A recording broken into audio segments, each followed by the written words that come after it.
The world worshipped their voices, then punished their truth. Behind love songs we slow dance to were men loving in secret, hiding in coded lyrics, hotel rooms, and contracts that demanded silence. Tonight, we're lifting the curtain on the music legends whose real loves were never meant to see the light. As you watch, ask yourself, did they owe us the truth, or did we owe them safety? Let's begin. 1. Boy George, the lover who couldn't be named. In the kaleidoscope of 1980s pop, Boy George didn't just shine, he exploded. Androgynous, magnetic, defiant. A voice that cut through disco fog like gospel in a nightclub. But behind the glitter and chart-topping fame, George carried a secret too volatile for the tabloids, too intimate for fans who worshipped only half his truth. His love story wasn't written in love songs, it was encrypted in them. Culture Club's biggest hits weren't just catchy.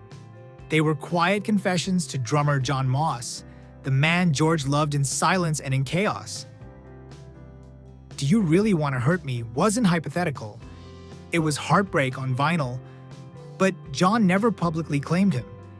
In a time when a kiss between men could erase a career, their love was forced into the shadows, visible only to those who knew how to listen.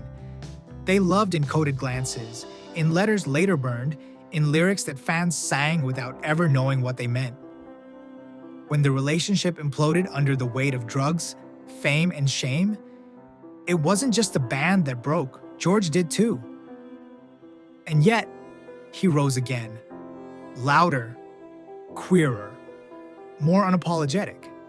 He embraced the very identity he once had to hide, even as the music industry watched with caution. Today, Boy George is proof that truth delayed is not truth denied. His story still divides. Was Jon the villain, or just another man too afraid? Did George exploit the past, or finally reclaim it? Did the industry fail them both? Comment below. Do we expect too much honesty from artists before the world is ready to listen? Or is silence just another form of survival? One thing is certain, his voice outlasted the silence. And in that, he didn't just survive. He transformed. 2. Michael Stipe, the poet who whispered the truth. He was the frontman of R.E.M., a band that gave us songs of longing, doubt, and soft rebellion. Michael Stipe was the thinking man's rock star, cryptic, elusive, brilliant. But what fans didn't know was that behind every trembling lyric was a man wrestling with a truth he didn't yet know how to hold. For years, Stipe refused the labels. "I'm an equal opportunity flirt," he once joked. But that deflection hid real fear. In the hyper-masculine world of rock, admitting he loved men wasn't brave, it was career suicide. So he didn't admit. He encoded. Losing my religion wasn't about God. It was about yearning. Everybody Hurts wasn't just for the lonely. It was a call to everyone hiding behind a performance.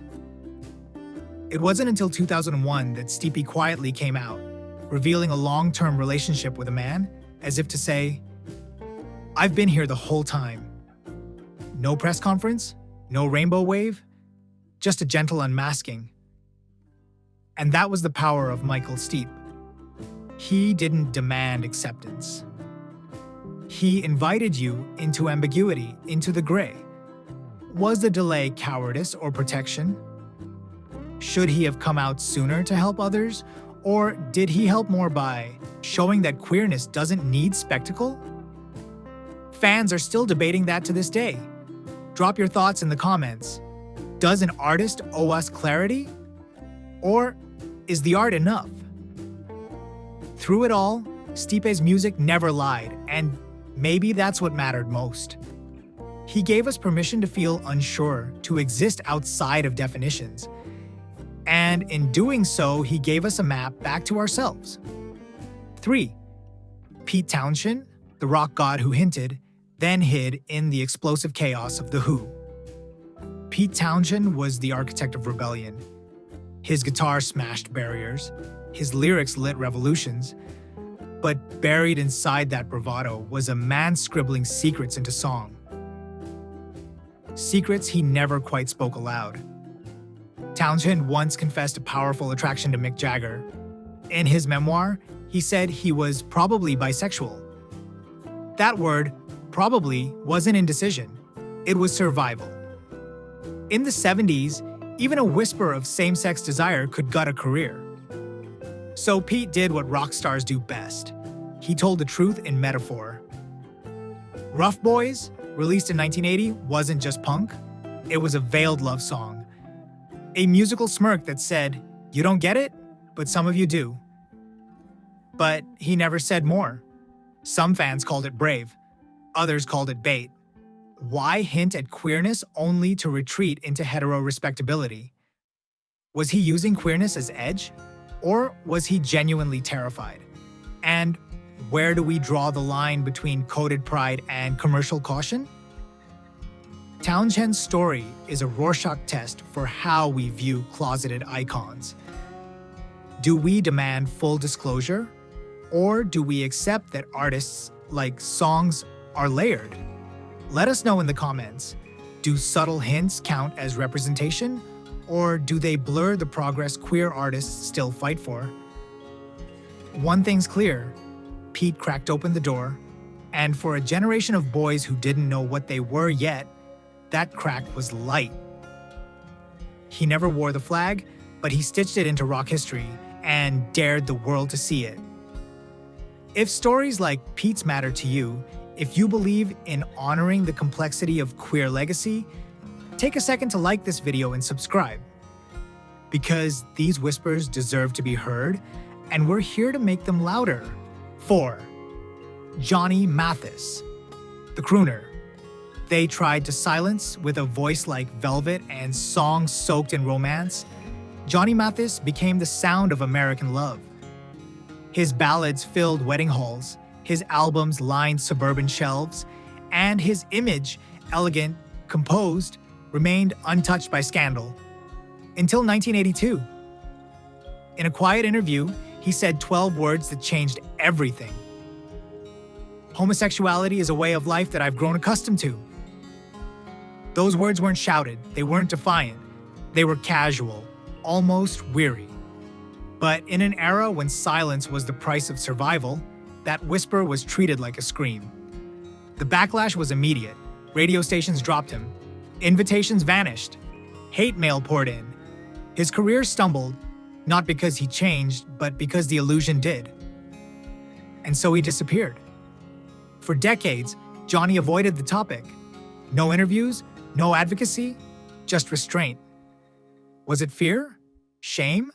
Or self-protection in a world that had proven it couldn't handle his truth? Fans were divided. Some saw him as a coward, others as a quiet martyr. He kept singing, but his silence said as much as his music. Did he owe us more? Or did we owe him a safer world to be honest in? In 2017, he addressed it again, gently, almost offhand. Being gay in San Francisco is not unusual. By then, the world had evolved, but the wound he carried had already shaped his legend. So we ask, did Johnny Mathis betray the movement? Or did we betray him by expecting him to lead a war he never asked to fight? Drop your thoughts in the comments. Sometimes surviving the silence is the most radical thing you can do. 5. Marc Almond, the survivor with velvet scars. Marc Almond never begged for mainstream approval, and maybe that's why he never got it. But when Soft Cell released Tainted Love, he became an icon by accident. Camp, seductive, sad-eyed. He was everything pop music feared, but couldn't ignore. Behind the eyeliner and synthesizers was a boy with bruises. Almond's first love, at just 11, was stripped from him by adults who said it was wrong. That heartbreak never healed. As fame found him in Thatcher's Britain, so did violence. He was beaten in the streets, mocked by tabloids, and erased by a music industry that only wanted sanitized queerness. Palatable, profitable, and polite. Marc was none of those things. He said, "I've never felt completely comfortable being openly gay," and still he lived it, raw and loud. His performances were glittered confessions, his lyrics wounds set to music. He didn't just sing songs, he bled them. And yet, even among queer icons, Marc is too often left out. Is it because he was too dark? Too sexual? Too real? Or is it because we're still uncomfortable with queerness that doesn't come with smiles and safety? Let's talk about it. Drop a comment. Is Marc Almond a queer icon who never got his flowers? Or is the industry still afraid of men who sing about pain without polishing it? He didn't give us perfection. He gave us truth. And that's what legends are made of. 6. Andy Bell, the optimist who outran the stigma. When Andy Bell stepped into the spotlight as Erasure's frontman, he didn't tiptoe, he danced. In latex, glitter, and fearless falsetto, he brought queer joy to arenas long before it was marketable. But beneath the sparkle was a man fighting for more than applause. At 17, Andy had a girlfriend and a secret boyfriend. He wasn't confused, he was surviving. In the 80s, being openly gay in pop was a risk. Being flamboyant, HIV positive, and unbothered? That was unheard of. In 1998, Bell revealed his HIV status, not in a press stunt, but in a quiet act of courage. He didn't ask for pity, he asked for a future. "I just wanted to live," he said, and live he did. While the world obsessed over tragedy, Bell kept delivering anthems of love and freedom. A Little Respect, Chains of Love. Songs that weren't just pop, they were lifelines. But here's the twist. Despite his impact, Andy Bell rarely gets the same reverence as other LGBTQ+ trailblazers. Why? Is it because he wasn't scandalous? Because he chose joy over bitterness?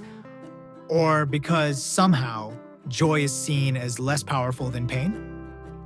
You tell us. Drop your comment.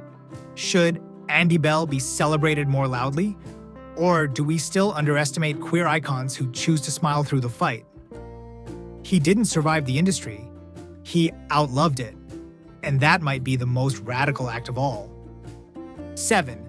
Tom Robinson, the hero they turned on.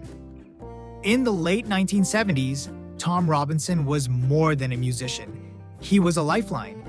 His anthem, "Glad to Be Gay," wasn't just a song, it was a riot in melody form.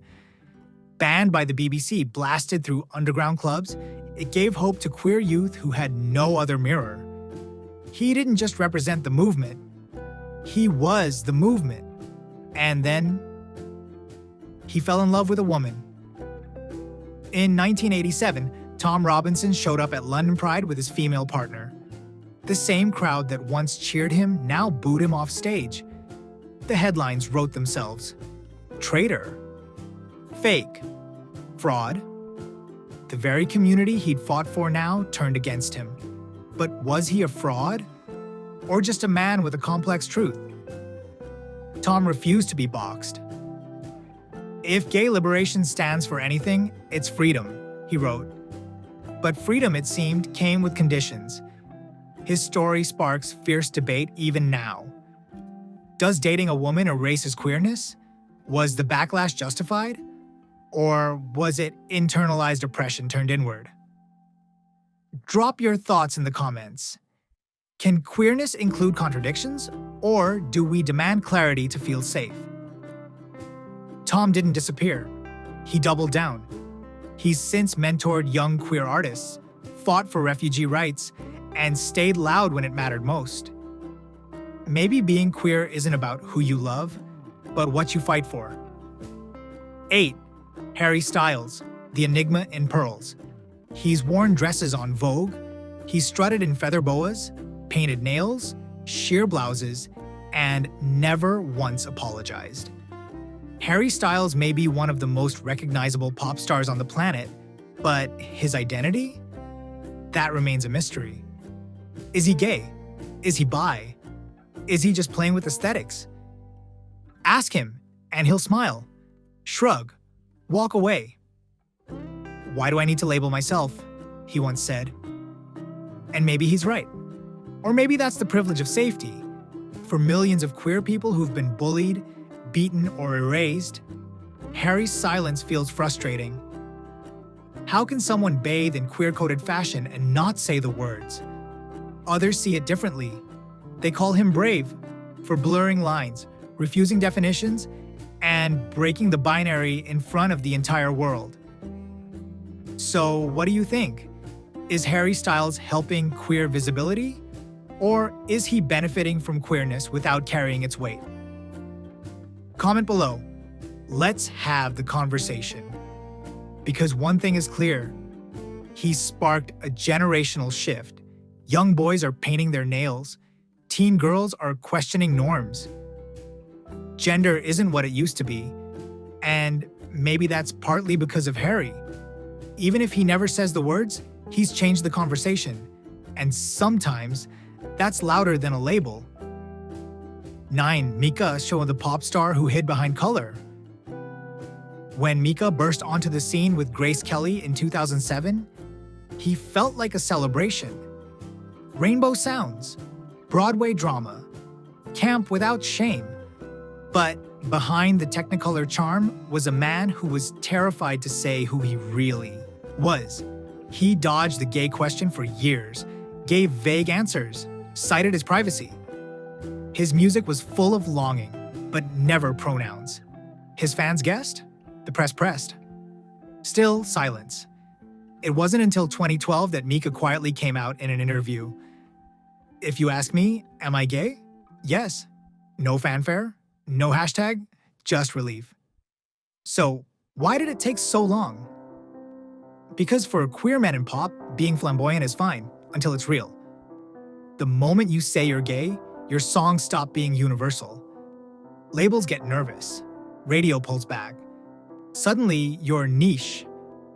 Mika knew that. He watched it happen to others. But here's what hurts most. Even after coming out, he's still rarely included in conversations about queer icons. Is it because he wasn't loud enough? Or because he was once too silent? What do you think?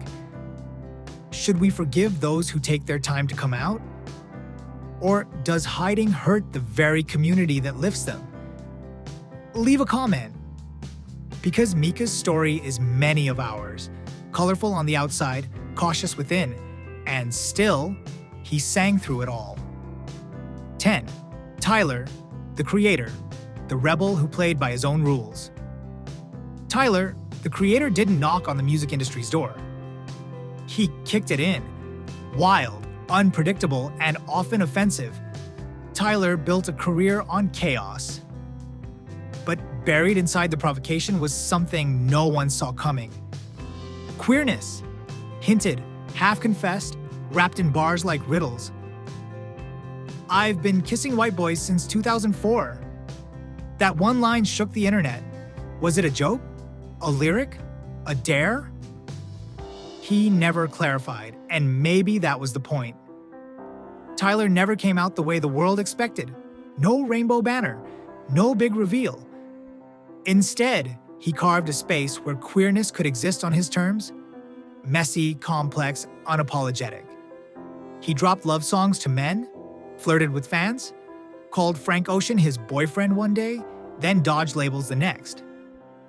Some say it's all performance, others say it's survival. And here's where the debate begins. Is Tyler the queer rebel hip-hop needed, or is he exploiting ambiguity to seem edgy? Should we demand clarity from someone who spent years dismantling every box the world tried to put him in? Let us know in the comments. Is queerness still queerness if it stays unspoken? Because here's the truth. Tyler changed something.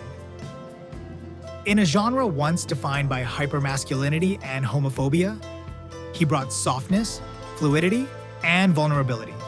He made space for himself, for others, for futures we're only beginning to imagine. And maybe that's why you're still here, watching, listening, feeling. Because stories like Tyler's, messy, brave, undefined, remind us that queerness isn't always about answers. It's about freedom. 11. Billy Preston, the genius the industry couldn't hold? They called him the fifth Beatle, not as a gimmick, but as recognition of his brilliance. Billy Preston played with legends, from the Beatles to the Rolling Stones. He wrote classics, filled stadiums, made pianos sing, but behind the rhythm and light was a man fighting a storm he couldn't name out loud. He was a black man in the 1970s, raised in the church, groomed in the industry, and gay in a world where that meant erasure. Friends whispered, lovers stayed unnamed, rumors swirled, but Billy never confirmed a thing. Because he couldn't. Being openly gay and black in music back then wasn't just risky, it was career-ending. So he smiled, performed, prayed, and hurt. He struggled with addiction, was arrested, spoke softly of reconciling with God, as if trying to make peace between his talent and his truth. The same fingers that played Get Back trembled with secrets. He loved men, and the industry he helped shape never loved him enough to let him say it. Even as he made history, first black artist to headline the Houston Astrodome, the silence swallowed his legacy. When he died in 2006, the obituaries celebrated the music, not the pain, not the courage. So let's talk about it. Why do we erase artists unless they scream their truth? Did Billy fail us by staying silent? Or did we fail him by making honesty a risk? Comment below. How many other legends are we missing because they had to choose between success and selfhood? Billy Preston's story is the final note in this journey. Not because it's over, but because it reminds us what's still unfinished.